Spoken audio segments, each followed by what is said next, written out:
Ex Machina is the 2014 feature debut of director Alex Garland.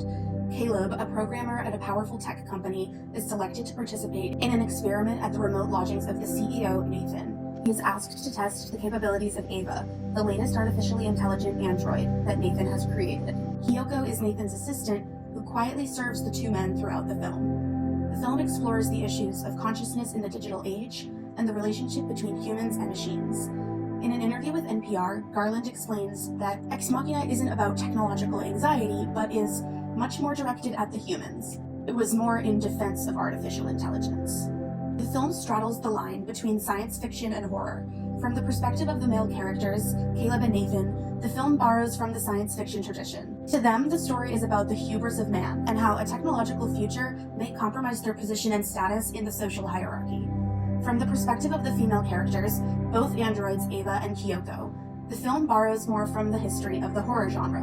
For them, the story is about the terrifying circumstance of one's body being out of one's control. Their ability to make decisions about their own existence is limited, reflecting the feminist issues of bodily autonomy and freedom of choice. The film takes up the tradition of Gothic storytelling, but subverts it by placing it in an ultra-modern minimalist setting. The Gothic idea of the haunted house is flipped on its head, showing that the same horrors can take place even in a sterile environment. Author Sunny Williams writes, "While the science imagined in his work may be beyond his predecessor's dreams, Ex Machina is, however, centered in and reliant on the mechanisms of traditional Gothic literature. In stark contrast with its futuristic technology remains a primitive terror of the female malcontent." Ex Machina also has striking similarities to the French folktale of Bluebeard and his wives, in which the seventh wife of a wealthy nobleman, Bluebeard, stumbles upon a forbidden underground chamber and finds the 6 former wives murdered, hanging from hooks on the wall.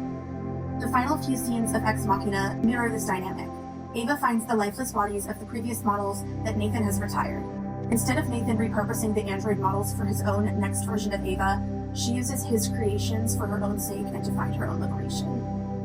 The relationship between Nathan and his android creations reproduces the historically paternalistic dynamic between creator and invention. He tinkers with the androids' bodies and minds according to his will and maintains strict control over them. Ava and Kyoko have no way of leaving his locked-down compound. He is essentially their father and their god. Why did you make Ava? That's an odd question. Wouldn't you if you could? Nathan's decision to gender the androids adds another layer to their dynamic. Not only do Nathan and Caleb have the privilege of being human, but also of being male over the androids. Nathan's treatment of Kyoko in particular is extremely racially charged. He makes her into a silent servant who is always sexually available to him. He programs her to act in a way that aligns with racist and Orientalist ideas of what an Asian woman is and how she behaves. The context of the film's release adds another interesting element of analysis. It's possible to interpret the film as a product of the mainstream feminist discourses of the 2010s, namely neoliberal feminism. Critical theorist Nancy Fraser describes the era of neoliberal feminism as being one in which the feminist movement lost its connection with the second wave's critique of capitalism. In the 60s and 70s, Fraser argues, feminist discourses placed major emphasis on social safety nets, such as universal childcare and healthcare, which would in turn foster women's liberation by removing barriers to gender equity. Neoliberal feminism, on the other hand, emphasizes individualism and places value on women's success as capitalist subjects. It falsely equates the success of individual women with the liberation of all. One such example is the case of Lean In Feminism, named after the book written by former Facebook CEO Sheryl Sandberg in 2013. In Lean In, Sandberg argues that women sabotage their own opportunities in the workplace, and that by taking initiative, they can overcome the circumstances of their gender. Sandberg writes, "You have to take opportunities and make an opportunity fit for you, rather than the other way around."